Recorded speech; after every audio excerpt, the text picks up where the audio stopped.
Uma produção Domínio Público Audiolivros de Arthur Conan Doyle, Sherlock Holmes, em O Paciente Residente.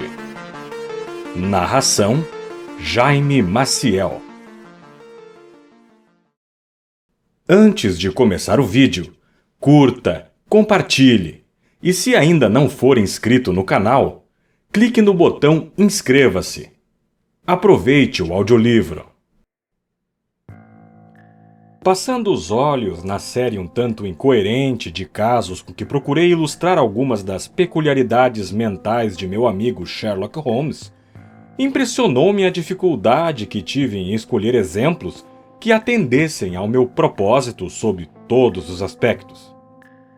Não posso ter certeza da data precisa, pois algumas de minhas anotações sobre o assunto se perderam, mas deve ter sido perto do final do primeiro ano em que Holmes e eu partilhamos aposentos em Baker Street. Fazia um tempo tempestuoso de outubro, e nós dois havíamos passado o dia todo em casa. Eu, porque temia expor a minha saúde combalida ao vento cortante do outono, ao passo que ele estava mergulhado em alguma daquelas abstrusas investigações químicas que o absorviam por completo enquanto se dedicava a elas. Quando caía a noite, porém, a quebra de um tubo de ensaio encerrou prematuramente sua pesquisa, e ele saltou de sua cadeira com uma exclamação de impaciência e a fronte anuviada. "O trabalho de um dia inteiro arruinado, Watson!"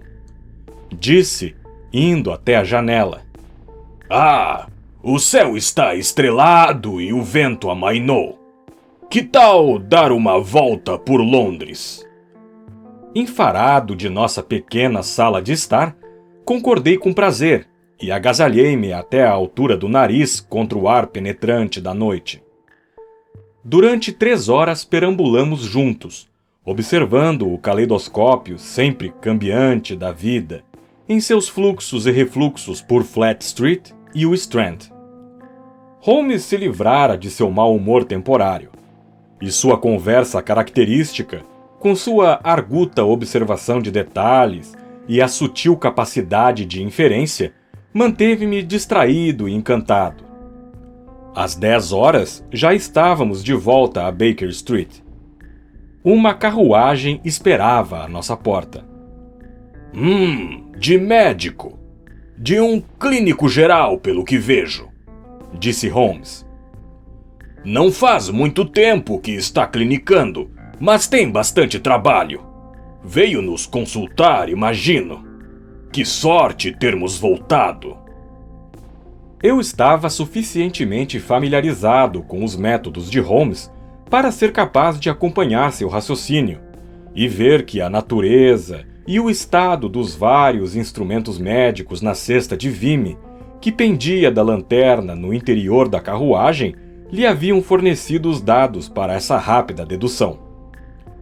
A luz em nossa janela, lá em cima, mostrava que essa visita tardia era de fato para nós. Com alguma curiosidade quanto ao que nos poderia ter enviado um colega médico a uma hora daquelas, segui Holmes junto ao nosso santuário. Um homem pálido, de rosto fino e costeletas ruivas, levantou-se de uma cadeira junto ao fogo quando entramos. Não devia ter mais de 33 ou 34 anos, mas sua expressão abatida e cor enfermiça falavam de uma vida que lhe havia minado a força e roubado a juventude. Suas maneiras eram nervosas e tímidas, como as de um cavalheiro sensível, e a mão magra e branca que pousou no consolo da cadeira, ao se levantar, era de um artista, não a de um cirurgião. Seus trajes eram discretos e escuros, uma sobrecasaca preta, calça escura e um toque de cor na gravata.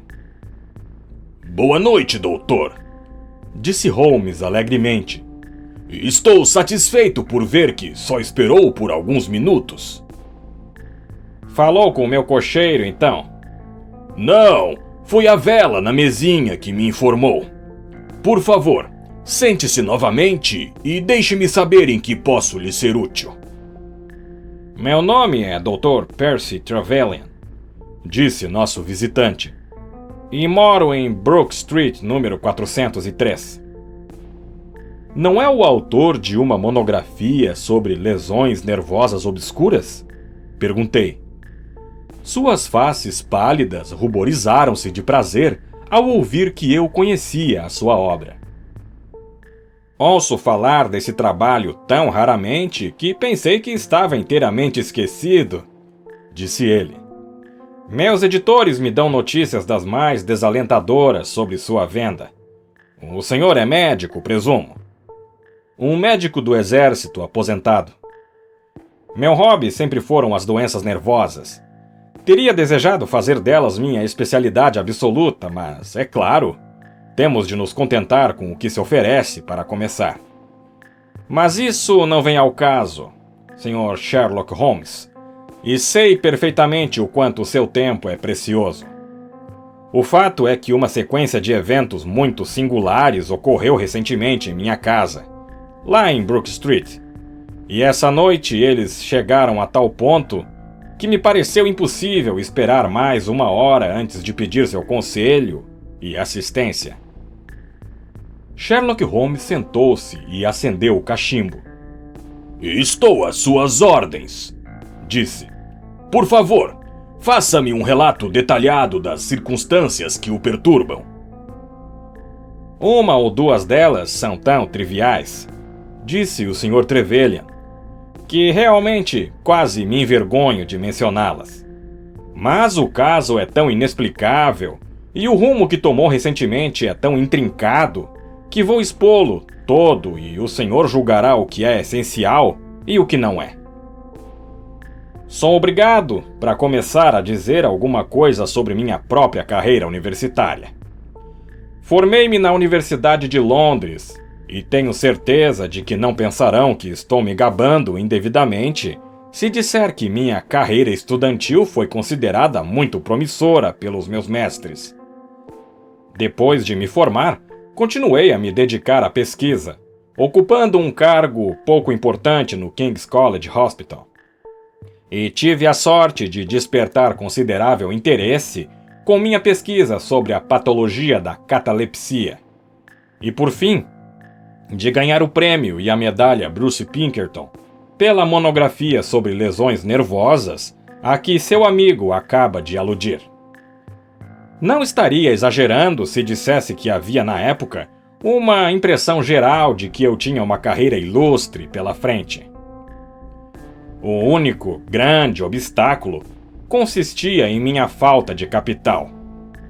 Como o senhor compreenderá prontamente, um especialista com ambições elevadas é obrigado a começar numa de uma dúzia de ruas na área de Cavendish Square, que envolvem todas enormes aluguéis e despesas com equipamento. Além dessa despesa inicial, deve estar preparado para se manter durante alguns anos e alugar uma carruagem e um cavalo apresentáveis. Isso estava muito além de minhas possibilidades, e tudo o que eu podia esperar era, economizando, conseguir juntar em 10 anos o bastante para me permitir abrir meu consultório. De repente, no entanto, um incidente inesperado abriu uma perspectiva inteiramente nova para mim. Foi a visita de um cavalheiro chamado Blessington, que me era um completo estranho. Ele foi ao meu quarto um dia e passou imediatamente a tratar de negócios. O senhor é mesmo Percy Trevelyan, que teve uma carreira tão iminente e foi agraciado com um grande prêmio recentemente? Assenti. Responda-me francamente, pois verá que isso é do seu interesse. O senhor tem toda a inteligência que faz um homem de sucesso, tem também o tato? Não pude deixar de sorrir diante da intempestividade da pergunta. Acredito ter uma boa dose, respondi. Nenhum mau hábito? Não é chegado a um copo, hã? Francamente, senhor. Tem razão, está certo. Mas eu tinha de perguntar, disse ele. Com todas essas qualidades, por que não está clinicando? Eu sacudi os ombros. Vamos, vamos, disse ele, à sua maneira estabanada. É a velha história.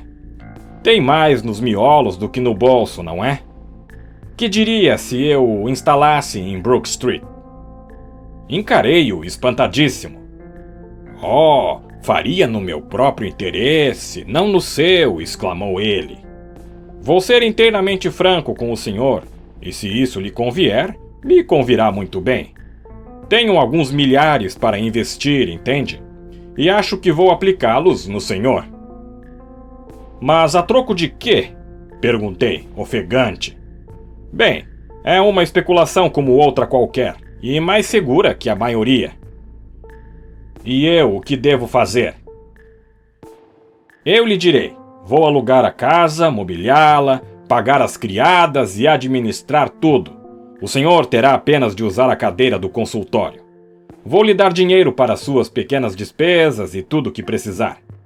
Depois o senhor me entregará 3/4 do que ganhar e ficará com um outro quarto.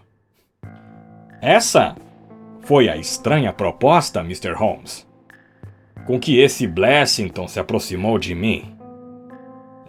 Não vou aborrecê-lo com um relato da negociação. O resultado foi que me mudei para a casa no Lady Day e comecei a clinicar nas condições que ele havia sugerido. Ele tinha um coração fraco, ao que parecia, e precisava de supervisão médica constante. Transformou os 2 melhores aposentos do 2º andar em uma sala de estar e um quarto de dormir para si mesmo. Era um homem de hábitos singulares, evitando companhia e saindo muito raramente. Sua vida era irregular, mas, sob certo aspecto, ele era a própria regularidade. Toda a noite, à mesma hora, entrava no consultório, examinava os livros, separava 5 shillings e 3 pence de cada guinéu que eu tinha ganhado e levava o resto para o cofre que tinha em seu quarto. Posso dizer com certeza que ele nunca teve motivo para se arrepender de sua especulação. Foi um sucesso desde o início. Alguns casos bons e a reputação que eu granjeara no hospital projetaram-me rapidamente, e nesses 2 últimos anos fiz dele um homem rico. É o que tinha a lhe dizer, Sr. Holmes, sobre minha história passada e minhas relações com Mr. Blessington. Agora me resta apenas lhe contar o que ocorreu para me trazer aqui essa noite. Algumas semanas atrás, o Sr. Blessington veio falar comigo no que me pareceu um estado de considerável agitação. Falou de um roubo que teria acontecido, pelo que disse, no West End, e pareceu, lembro-me bem, muito desnecessariamente alvoroçado por causa disso, declarando que naquele dia mesmo mandaríamos instalar ferrolhos mais fortes em nossas janelas e portas. Durante uma semana, ele continuou num peculiar estado de inquietação. Estava sempre vigiando pelas janelas e deixou de fazer a rápida caminhada que costumava ser o prelúdio de seu jantar. Suas maneiras deram-me a impressão de que ele estava mortalmente apavorado com alguma coisa ou alguém, mas quando o interroguei a respeito, mostrou-se tão agressivo que foi obrigado a desistir.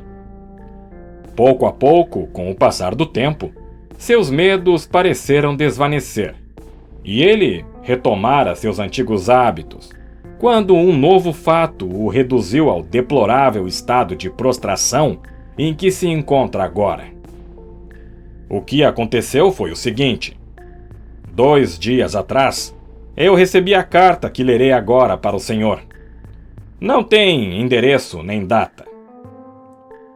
Um nobre russo que reside atualmente na Inglaterra gostaria de recorrer à assistência profissional do Dr. Percy Trevelyan. Tem sido vítima há alguns anos de ataques catalépticos, mal no qual o Dr. Trevelyan é uma autoridade reconhecida. Pretende visitá-lo amanhã por volta das 5h15 da tarde, se for da conveniência do Dr. Trevelyan estar em casa. Essa carta interessou-me profundamente porque a principal dificuldade no estudo da catalepsia reside na raridade da doença. Não tenha dúvida, portanto, de que eu estava em meu consultório quando, na hora combinada, o mensageiro introduziu o paciente. Era um homem idoso, magro, sério e comum, em nada correspondendo à ideia que se tem de um nobre russo. Fiquei muito mais impressionado com a aparência de seu companheiro. Este era um rapaz alto, surpreendentemente bonito, o rosto sombrio, carrancudo, e os membros e o peito de um Hércules. Tinha a mão sobre o braço do outro quando entraram, e ajudou-o a se sentar com uma delicadeza que dificilmente se teria esperado de alguém com sua aparência. "O senhor vai me desculpar por ter vindo, doutor", disse ele, falando inglês com um ligeiro sotaque.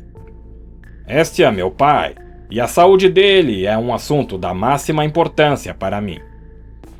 Fiquei tocado pelo seu zelo filial. "Talvez o senhor deseje assistir à consulta", disse eu. "Por nada nesse mundo", exclamou com um gesto de horror. "Isso é mais penoso para mim do que eu posso expressar. Se tivesse de ver meu pai num desses aflitivos ataques, estou convencido de que não sobreviveria. Meu próprio sistema nervoso é excepcionalmente sensível. Com sua permissão, ficarei na sala de espera enquanto o senhor examina o caso de meu pai." Concordei, é claro, e o rapaz se retirou.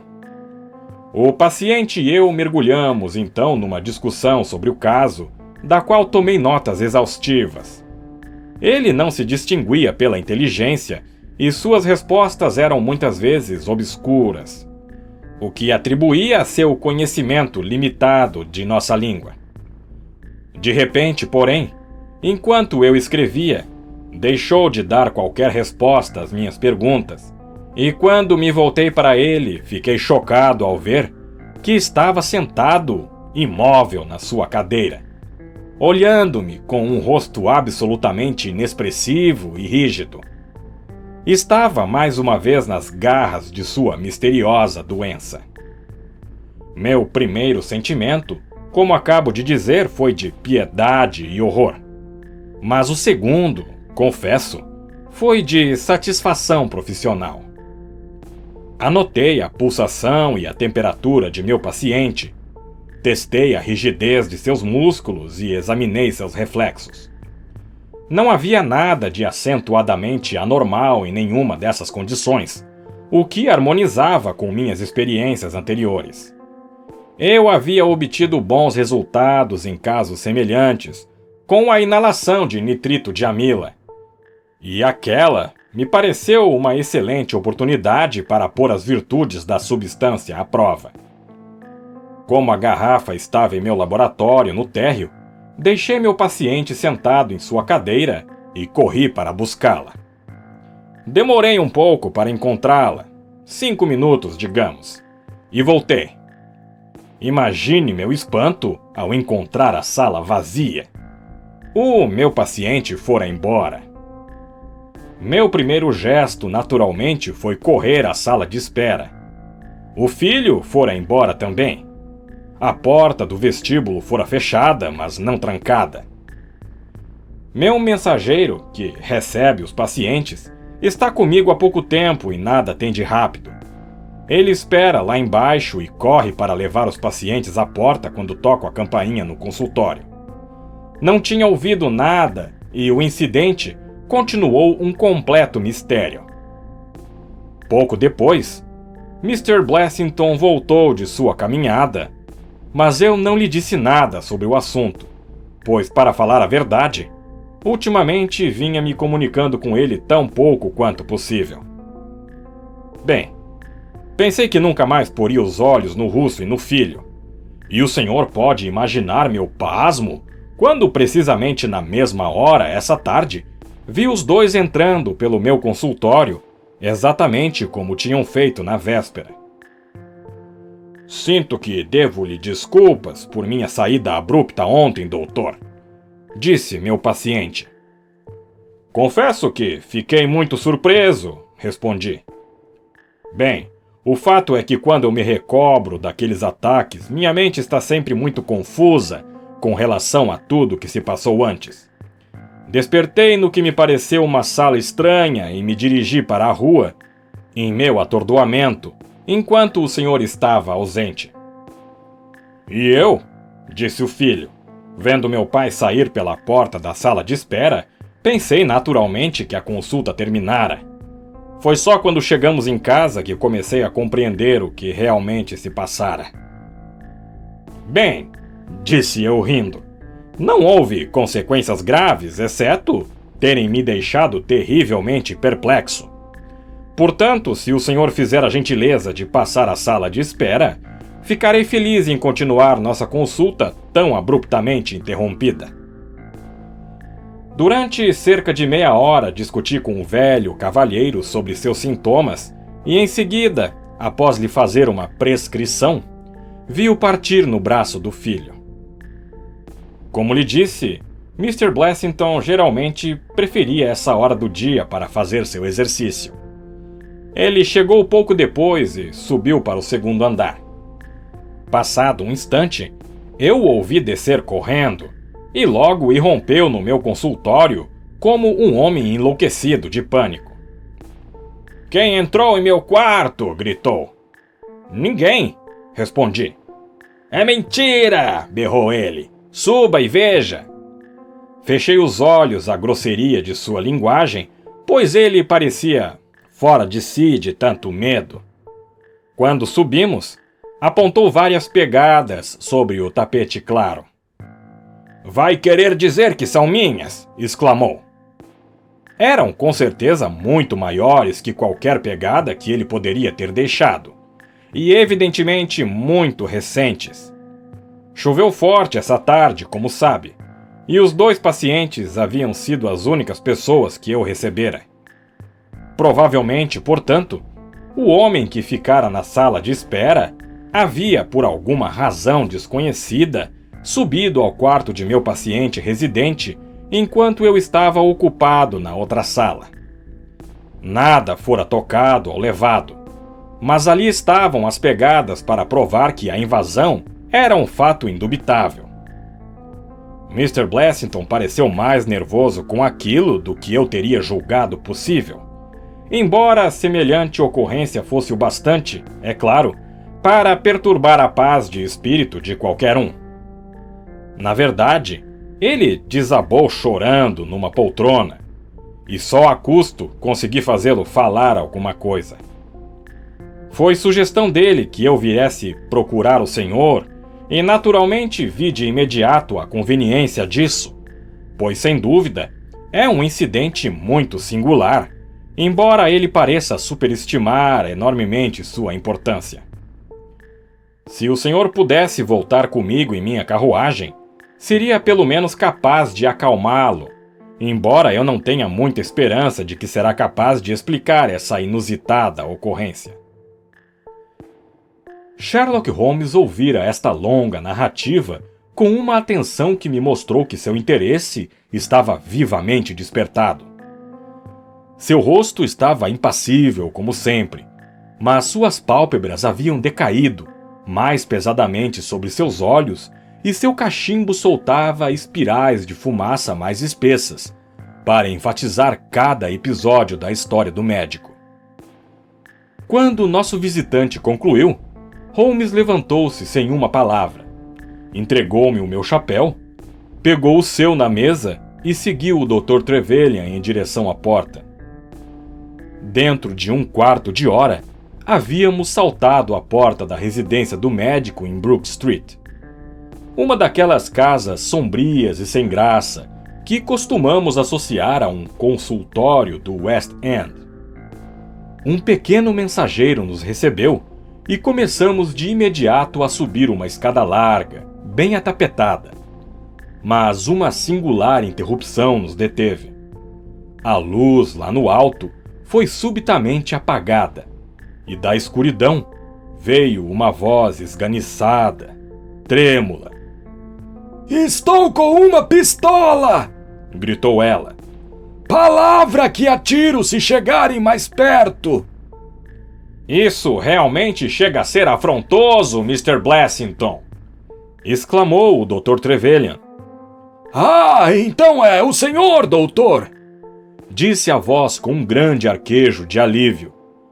"Mas esses outros cavalheiros são mesmo quem dizem ser?"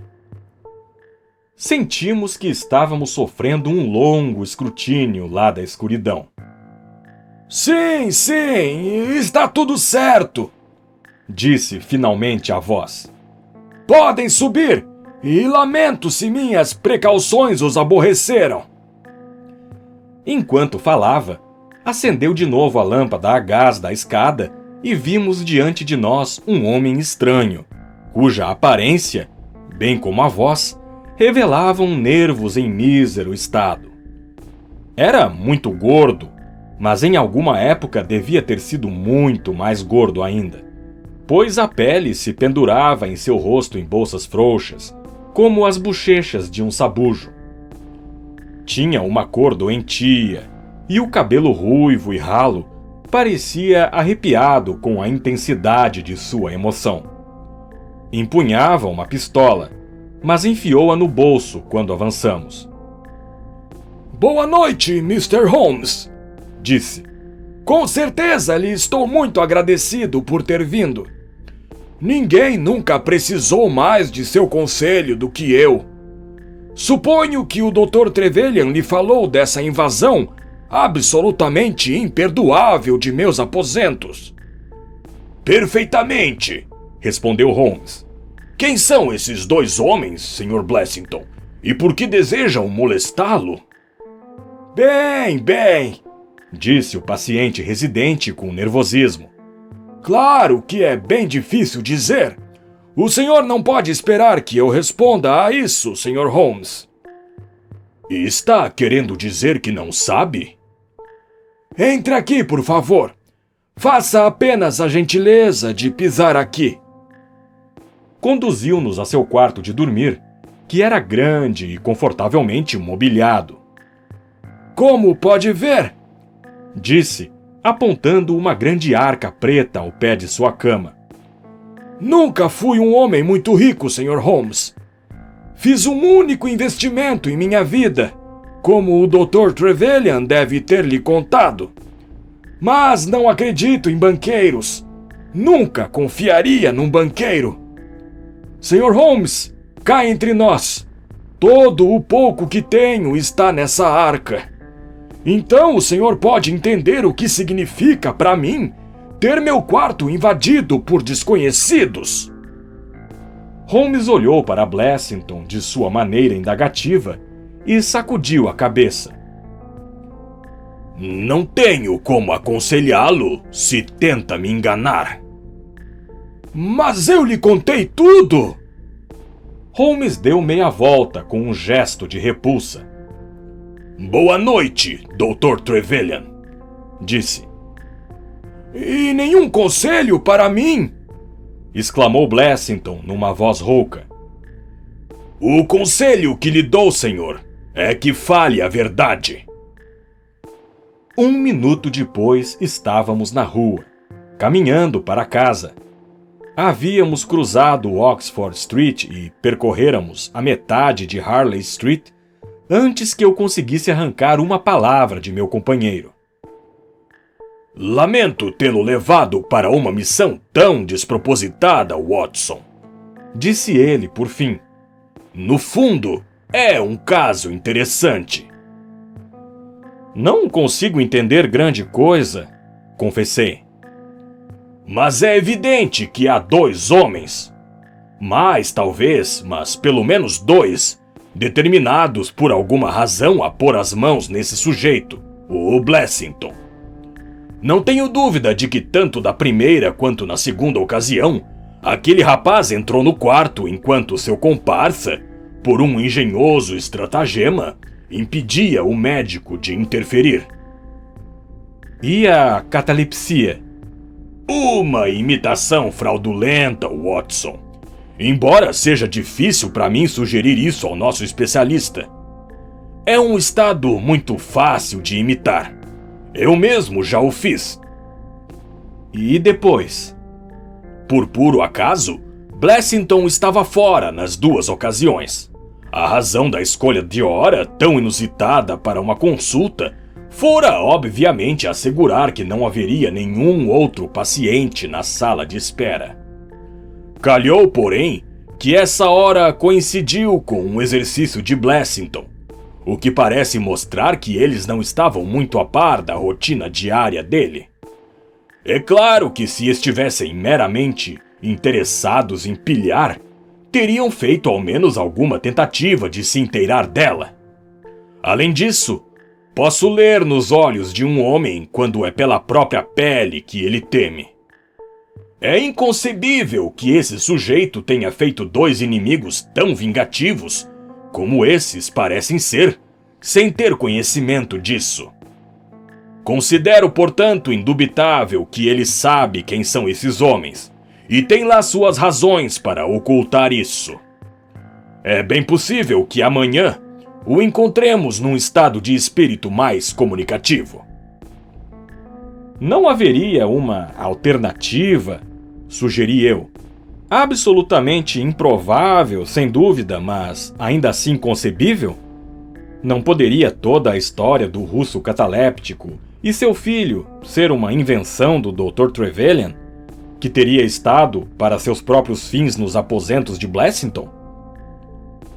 Vi à luz do lampião o sorriso divertido de Holmes diante dessa minha brilhante especulação.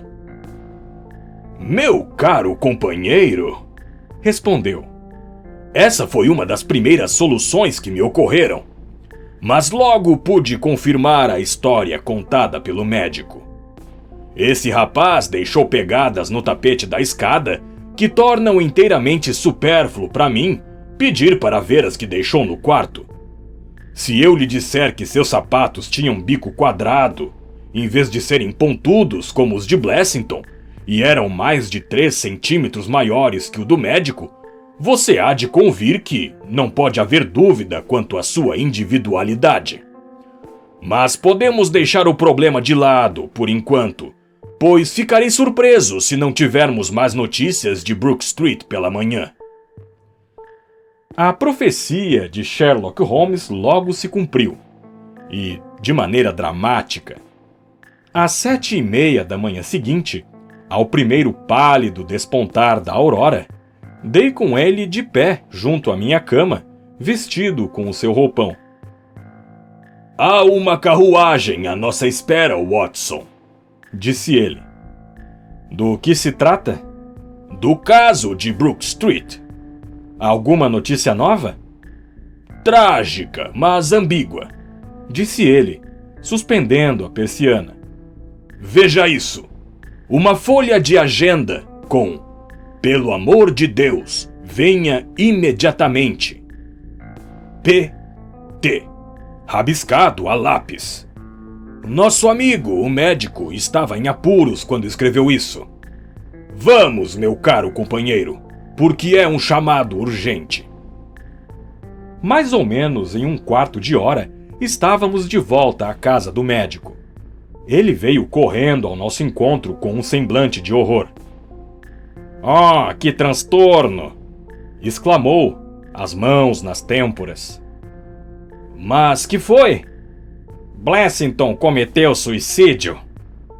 Holmes deu um assobio. "Isso mesmo, enforcou-se durante a noite." Entramos, e o médico nos conduziu para o que era evidentemente sua sala de espera. "Realmente, mal sei o que estou fazendo", exclamou. "A polícia já está lá em cima. Isso me abalou da maneira mais terrível." "Quando ficou sabendo?" "Ele gosta que lhe levem uma xícara de chá de manhã muito cedo. Quando a criada entrou por volta das 7 horas, lá estava o pobre coitado pendurado no meio do quarto. Ele Havia amarrado sua corda no gancho de que pendia o pesado lustre e havia pulado de cima daquela mesma arca que nos mostrara ontem. Holmes permaneceu um momento imerso em profunda reflexão. Com sua permissão, disse por fim, gostaria de subir e examinar as coisas. Subimos os dois, seguidos pelo médico. A cena que vimos ao entrar no quarto foi pavorosa.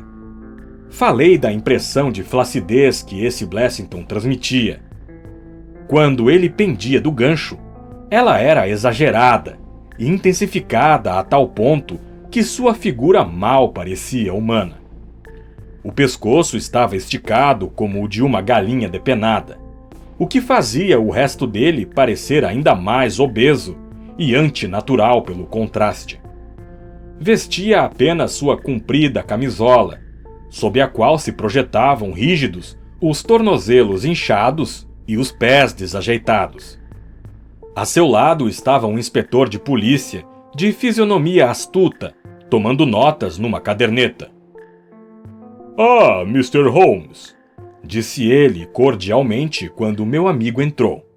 Estou encantado em vê-lo. Bom dia, Lanner, respondeu Holmes. Não me verá como um intrometido, com certeza. Soube dos acontecimentos que levaram a esse desfecho? Sim, soube alguma coisa sobre eles. E formou uma opinião? Pelo que posso ver, o homem perdeu a cabeça de tanto pavor. Chegou a dormir na cama, como vê. A marca do seu corpo é bastante profunda. É por volta das 5 da manhã que os suicídios são mais comuns, o senhor sabe. Deve ter sido mais ou menos nessa hora que ele se enforcou. Parece ter sido um gesto muito deliberado. Eu diria que está morto há cerca de 3 horas, a julgar pela rigidez dos músculos, disse eu.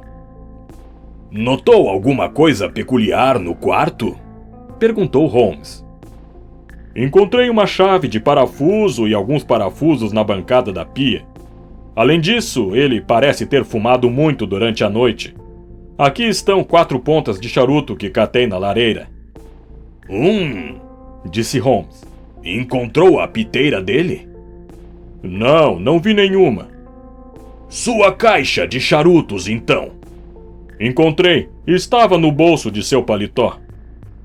Holmes abriu-a e cheirou o único charuto que continha. Oh, este é um Havana. E esses outros são do tipo peculiar que os holandeses importam de suas colônias nas Índias Orientais. Eles costumam ser enrolados em palha, sabe? E são mais finos para o seu comprimento que os de qualquer outra marca. Pegou as 4 pontas e examinou-as com sua lente de bolso. 2 destes foram fumados com piteira e 2 sem, disse. 2 foram cortados com uma faca não muito afiada e 2 tiveram as pontas mordidas por dentes excelentes. Isso não foi nenhum suicídio, Sr. Lanner. Trata-se de um homicídio muito frio e cuidadosamente planejado. Impossível! Exclamou o inspetor. Por quê? Por que haveria alguém de assassinar um homem de maneira tão desajeitada, enforcando?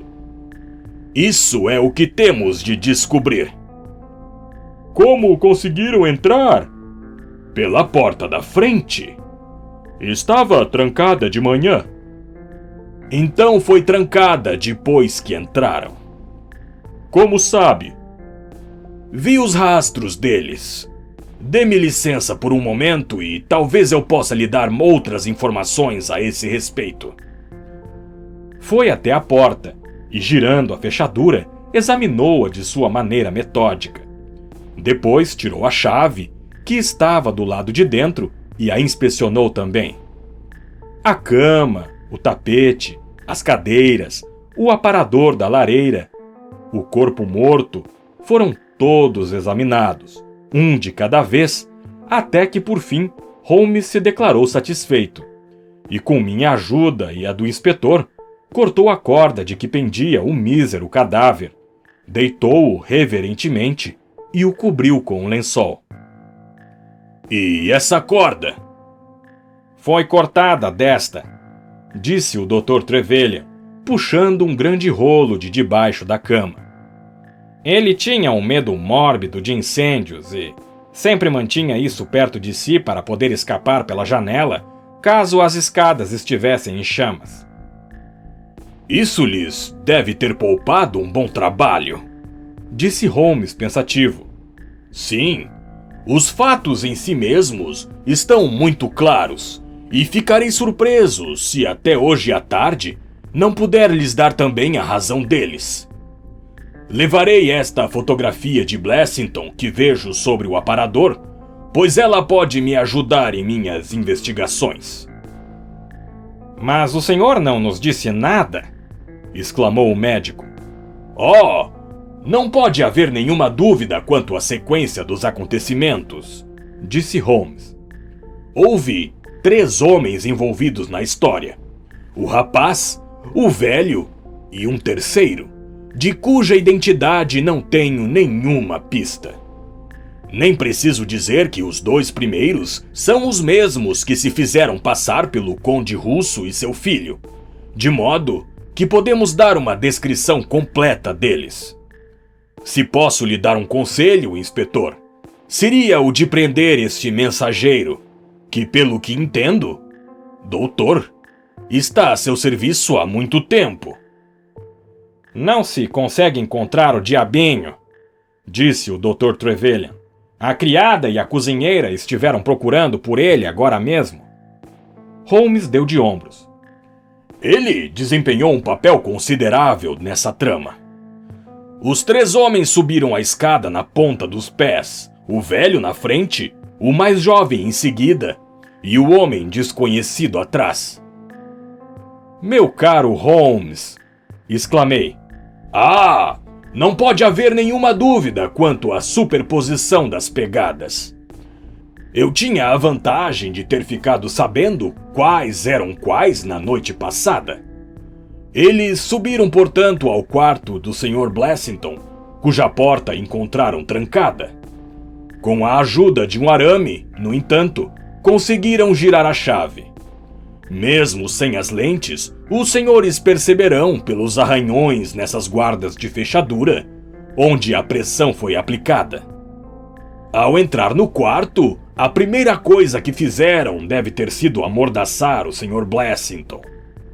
Talvez ele estivesse dormindo, ou talvez tenha ficado tão paralisado pelo terror que foi incapaz de gritar.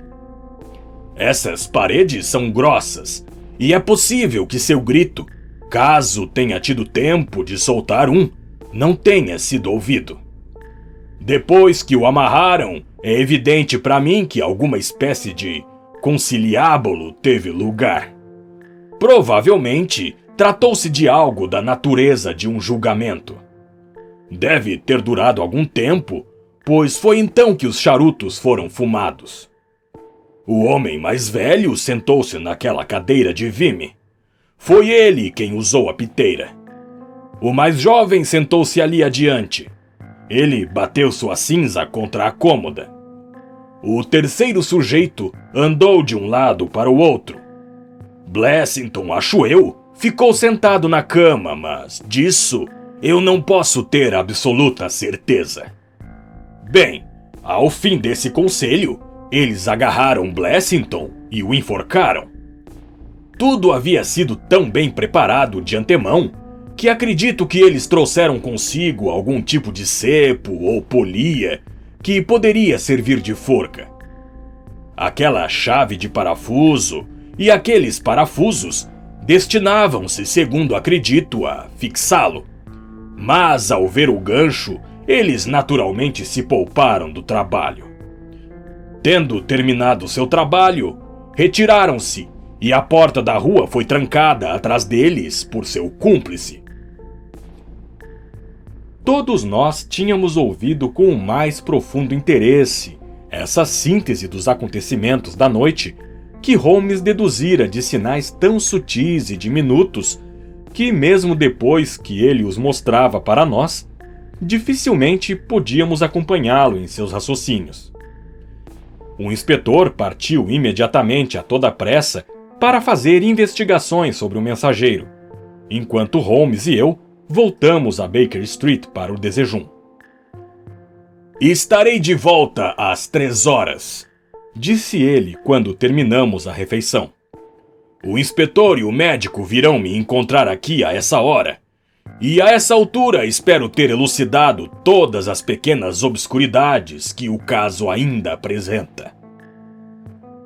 Nossos visitantes chegaram na hora marcada, mas já eram 15 para as 4 quando o meu amigo apareceu.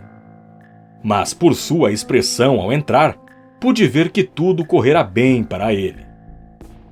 Alguma novidade, inspetor? Descobri o garoto, senhor. Excelente. E eu descobri os homens. Descobriu os homens? Exclamamos todos os três. Bem, pelo menos descobri a identidade deles. Esse chamado Blessington é, como eu esperava, muito conhecido na central de polícia, assim como seus agressores. Eles se chamam Beadle, Hayward e Moffat. A quadrilha que assaltou o banco Worthington, exclamou o inspetor. Precisamente, respondeu Holmes. Ora, isso deixa tudo claro como cristal, disse o inspetor. Mas Trevelyan e eu olhamos um para o outro, perplexos. Os senhores certamente se lembram do rumoroso caso do banco Worthington, disse Holmes. 5 homens participaram. Estes 4 e um quinto chamado Cartwright. Tobin, o guarda, foi assassinado e os ladrões escaparam com 7.000 libras. Isso foi em 1875. Todos os 5 foram presos, mas as provas contra eles estavam longe de ser conclusivas. Esse Blessington, ou Sutton, que era o pior da quadrilha, tornou-se informante. Com seu testemunho, Cartwright foi enforcado e os outros 3 pegaram 15 anos de prisão cada um. Quando saíram, recentemente, alguns anos antes de completarem a pena, decidiram caçar o traidor e vingar a morte de seu companheiro. Tentaram 2 vezes pôr as mãos nele e fracassaram. De uma terceira vez, como vem, conseguiram. Há mais alguma coisa que eu poderia explicar, Dr. Trevelyan? Penso que o senhor deixou tudo extraordinariamente claro, disse o médico. Sem dúvida, o dia em que ele se mostrou tão perturbado foi aquele em que havia lido nos jornais sobre a libertação deles. Certamente, e sua conversa sobre roubo era o mais puro disfarce. Mas por que ele não pôde lhe dizer isso? Bem, meu caro senhor, conhecendo o caráter vingativo de seus ex-associados, ele estava tentando esconder a própria identidade de todo mundo enquanto pudesse. Seu segredo era vergonhoso e ele não podia se forçar a divulgá-lo. No entanto, por mais desgraçado que se sentisse, ainda estava vivendo sob a proteção da lei britânica. E não tenho dúvida, inspetor, de que, embora esse escudo possa deixar de proteger, a espada da justiça continua pronta para vingar. Estas foram as singulares circunstâncias associadas ao paciente residente e ao médico de Brook Street. Dessa noite em diante, a polícia não teve notícia alguma dos 3 assassinos e supõe-se, na Scotland Yard, que estavam entre os passageiros do destitoso Norah Creina, um barco a vapor que se perdeu alguns anos atrás com todos os marinheiros na costa portuguesa, algumas léguas ao norte da cidade do Porto.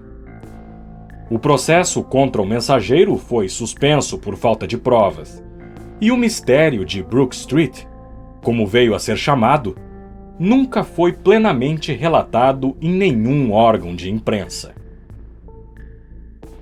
Fim.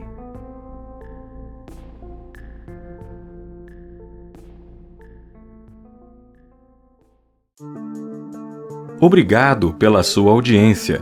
Nos vemos no próximo vídeo, aqui no canal Domínio Público Audiolivros.